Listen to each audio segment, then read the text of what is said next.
Hi my dear lovely birds and blossoms, welcome to our class. ఈరోజు మనం దుర్యోధన్ రష్మరతిలో one of the important character discuss చేసుకుందాం. रश्मरति राष्ट्रकवि दिनकर का लिखा खंड काव्य है.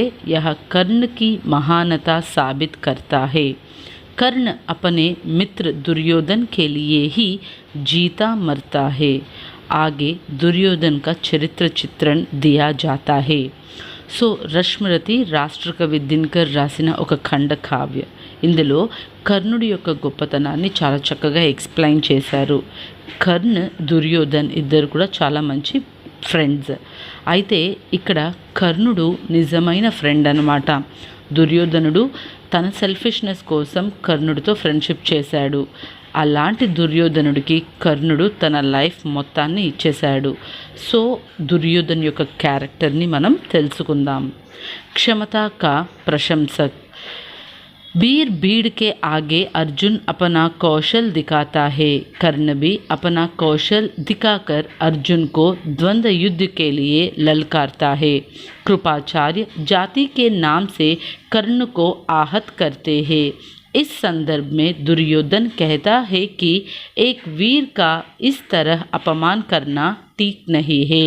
जब कर्ण भीड़ से निकल पड़ा तब सब भयभीत हुए. यह अनमोल रतन है, धरती का धन है. సో పాండవులు కౌరవులు ఆఫ్టర్ దేర్ గురుకుల్ ఎడ్యుకేషన్ వాళ్ళ యొక్క విల్లు విద్య ఆర్చరీని ఎగ్జిబిట్ చేయడానికి ఒక ప్లేస్ హస్తినాపూర్, క్యాపిటల్ ఆఫ్ కురువంశ, హస్తినాపూర్లో ఒక సభ ఏర్పాటు చేస్తారు. ఆ సభలో ఉన్నట్టుండి గ్రూప్ ఆఫ్ పీపుల్ మధ్యలో నుంచి కర్ణుడు బయటకు వచ్చి తను కూడా తన యొక్క ఆర్చరీని ఎగ్జిబిట్ చేస్తానంటాడు. తనకొచ్చిన విల్లు విద్యని ప్రదర్శిస్తానంటాడు. అప్పుడు ద్రోణాచార్య, కృపాచార్య వీళ్ళందరూ కూడా నువ్వు సూతపుత్రుడివి, క్షత్రియులు అంటే రాజకుటుంబాలతో పోటీ పడే అర్హత నీకు లేదు అనేసరికి అప్పుడు దుర్యోధనుడు కర్ణుడిని చూస్తాడనమాట. కర్ణుడి యొక్క తేజస్సు, అదేవిధంగా తన యొక్క ఆర్చరీ యొక్క విల్లు విద్య యొక్క గొప్పతనం తెలుసుకొని కర్ణుడికి అంగరాజ్యం అనే రాజ్యాన్ని ఇచ్చేస్తాడు. ఆ రాజ్యానికి రాజు అయినందువల్ల కర్ణుడు తన యొక్క ఆర్చరీని ప్రదర్శించి అక్కడున్న వాళ్ళందరి చేత వెరీ గుడ్ అనిపించుకుంటాడు. ఇంతకీ దుర్యోధనుడు ఎవరు?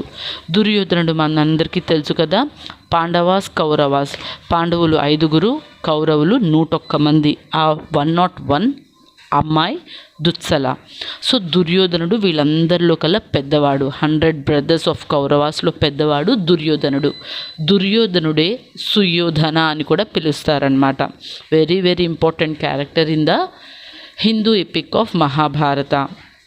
And he was the eldest son of Kauravas head Dhritarashtra and Gandhari. So ధృతరాష్ట్రుడు పుట్టుగుడ్డివాడు. గాంధారి తన భర్త కోసం పెళ్ళైన తర్వాత నుంచి తన కళ్ళని మూసేసుకుందనమాట ఒక క్లాత్తో. ఎందుకంటే తన హస్బెండ్ చూడని యొక్క అందాలు కానివ్వండి, ఏదైనా సరే ఈ ప్రపంచాన్ని తను కూడా చూడాలి అనుకోవట్లేదు. అందుకని తను తన కళ్ళని ఒక క్లాత్తో మూసేసుకుంటుంది. సో ఆటోమేటిక్గా కురువంశానికి యువరాజు ఎవరయ్యారు? దుర్యోధనుడు అయ్యాడనమాట.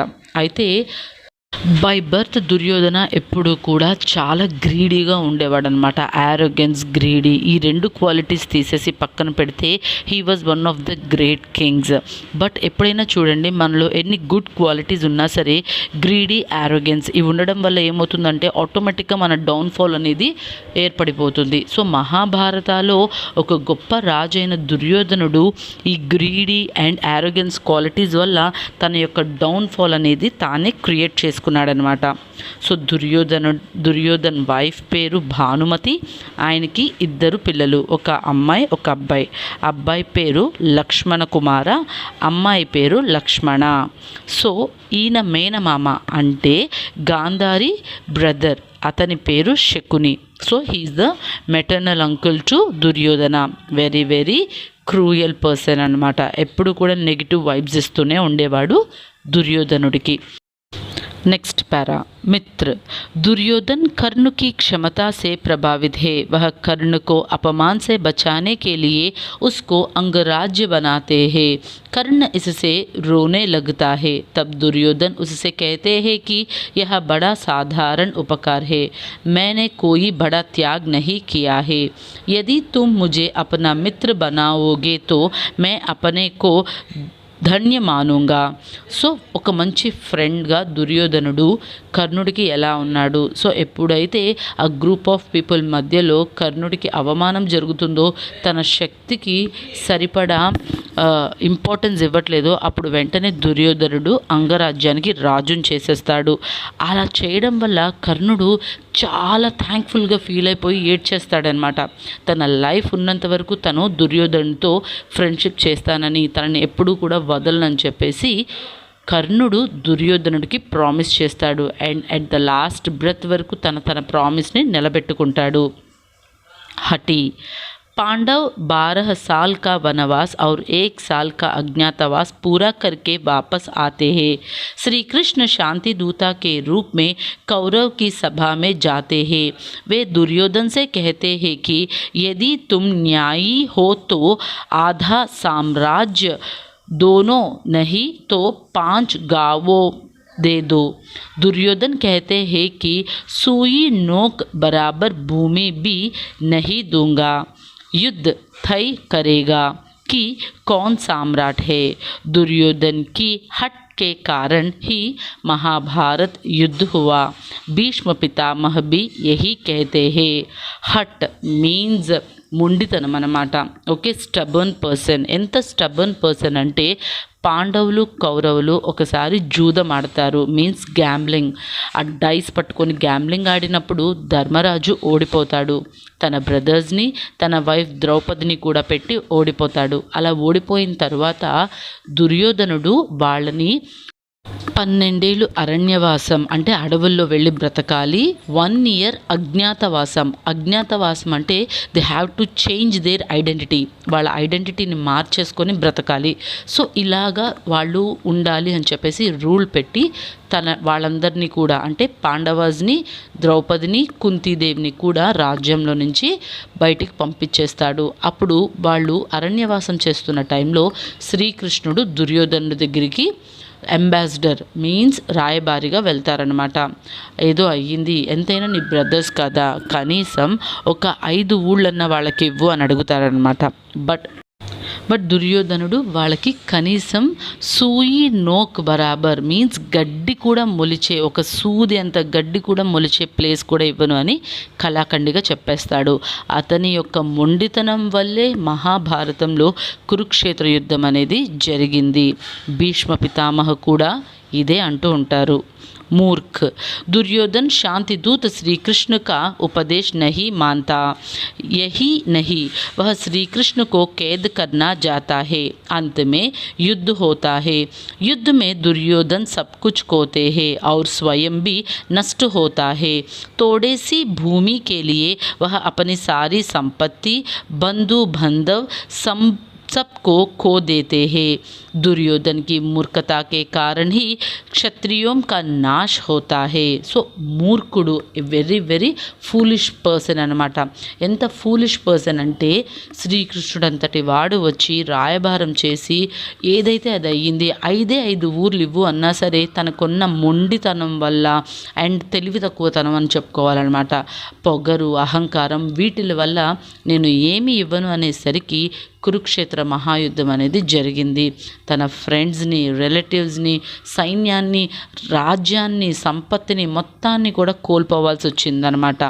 ఇలాగా తినే యొక్క మూర్ఖత్వం వల్ల కురువంశంలో అతి పెద్ద యుద్ధం అనేది జరిగింది. जल्दबाज. युद्ध चलता है. कृष्ण घटोत्कच को युद्ध में बेचता है. वह राक्षस है. वह माया युद्ध करता है. उसे कौरव सेना हरा नहीं पाती है. तब दुर्योधन कर्ण से कहते हैं कि तुम एकधानी नामक अस्त्र से उसको मार डालो. एकधानी अचूक शस्त्र है, उसका एक ही बार प्रयोग किया जा सकता है. उसकी प्रयोग करके कर्ण अर्जुन को मारना चाहता है, मगर मित्र के कहने पर कर्ण एक धानी का प्रयोग करके घटोत्कच को मारता है।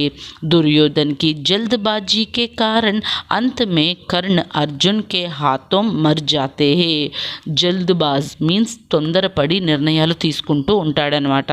అయితే యుద్ధం జరిగే టైంలో శ్రీకృష్ణుడు కౌరవ సైన్యం మీదకి ఘటోత్కచుడిని పంపిస్తారు. ఇంతకీ ఘటోత్కచుడు ఎవరు? భీముడు, హిడింబి వీళ్ళకి పుట్టిన ఒక కొడుకే ఘటోత్కచుడు. అతను రాక్షసరాజు. సో మాయ విద్యలు అనేవి బాగా తెలుసు అనమాట. యుద్ధం టైంలో కౌరవుల మీద మాయలు ప్రయోగించి ఆయన ఎంతోమంది కౌరవ సైన్యాన్ని చంపేస్తూ ఉంటాడు. అప్పుడు దుర్యోధనుడు కర్ణుడి దగ్గర ఏక్ధాని అనే ఒక మాయా అస్త్రం ఉంటుందన్నమాట. అది ఎవరు ఎన్ని మాయలు చేసినా సరే దాని యొక్క బాణాలు వెళ్ళి ఆ మాయలో ఉన్న ఆ ఘటోత్కచుడిని కూడా చంపేంత గొప్ప అస్త్రం. అయితే కర్ణుడు ఈ అస్త్రాన్ని అర్జునుడి కోసం దాస్తాడనమాట, ఎలాగైనా అర్జున్ని చంపాలని. కానీ తన ఫ్రెండ్ అయిన దుర్యోధనుడి వల్ల ఈ ఏక్ధాని అస్త్రాన్ని ఘటోత్కచుడి మీద ప్రయోగించి ఘటోత్కచుడిని చంపేస్తాడు. ఆ తర్వాత అట్ లాస్ట్ కర్ణుడు అర్జునుడి చేతిలో చచ్చిపోతాడు. नेक्स्ट वन, अधर्मी। दुर्योधन अधर्म की राह में जाकर भी युद्ध में विजय पाना चाहते हैं। उसकी आज्ञा से 7 महावीर एक साथ आक्रमण करके अभिमन्यु को मार डालते हैं। उसने चुटपन में विष देकर भीम को मार डालने की कोशिश की। लक्षगृह में उसने पांडव को मार डालने की साजिश की। भरी सभा में द्रौपदी का वस्त्र उतारने की आज्ञा दी। यह सब विवरण श्री कृष्ण कर्ण से कहते हैं. सो दुर्योधनुడు अधर्मी, ఎప్పుడు కూడా హానెస్ట్గా ఉండడనమాట. అయితే అతను చిన్నప్పటి నుంచి కూడా పాండవుల్ని చంపడానికి ఎన్నో విధాలుగా ప్రయత్నాలు చేశారు. చిన్నప్పుడు భీష్ముడికి విషాన్ని పెట్టారు, కానీ భీష్ముడు బ్రతికిపోతాడు. ఆ తరువాత వీళ్ళందరూ కూడా అరణ్యవాసం టైంలో ఒక వుడెన్ హౌస్లో ఉంటే ఆ వుడెన్ హౌస్ని కూడా తగలబెట్టేస్తాడు. ఆ తర్వాత ప్లాన్ చేసి కావాలని చెప్పేసి అభిమన్యుడు, అర్జునుడి యొక్క కొడుకు అభిమన్యుడిని పద్మవ్యూహంలో చిక్కుకొని చనిపోయేలాగా చేస్తాడు. నిండు సభలో ద్రౌపదీదేవి ఒక ఆడదని చీరని లాగేసి అవమానించాలని ప్రయత్నిస్తాడు. ఇలా ప్రతి విషయంలో కూడా అతను ఎన్నో తప్పులు చేశాడనమాట. సొంత బ్రదర్సే, చిన్నాన్న పెదనాన్న పిల్లలే అయినా సరే ఇతనుకున్న యారోగెన్స్, ఇతనుకున్న గ్రీడీ వల్లే ఇదంతా జరిగింది. उपसंहार। दुर्योधन मात्र कर्ण के लिए सज्जन और सच्चा मित्र है, मगर अन्य सभी के घृणा का पात्र है। यदि कर्ण में अर्जुन को हराने की क्षमता ना होती तो शायद ही दुर्योधन उसे मित्र बनाते हैं। यो रश्मरति में दुर्योधन का पात्र चित्रण सही ढंग से हुआ है.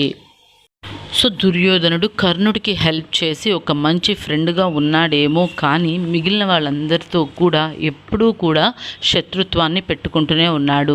పెద్దలంటే రెస్పెక్ట్ ఇవ్వకుండా, అన్నదమ్ములంటే ప్రేమ లేకుండా, ఆడవాళ్ళంటే గౌరవం లేకుండా, ఇలా ప్రతి చోట కూడా తన యొక్క యారోగెన్స్ని, తన యొక్క గ్రీడీని ప్రజెంట్ చేస్తూ అట్ లాస్ట్ భీముడి చేతిలో చనిపోయాడు.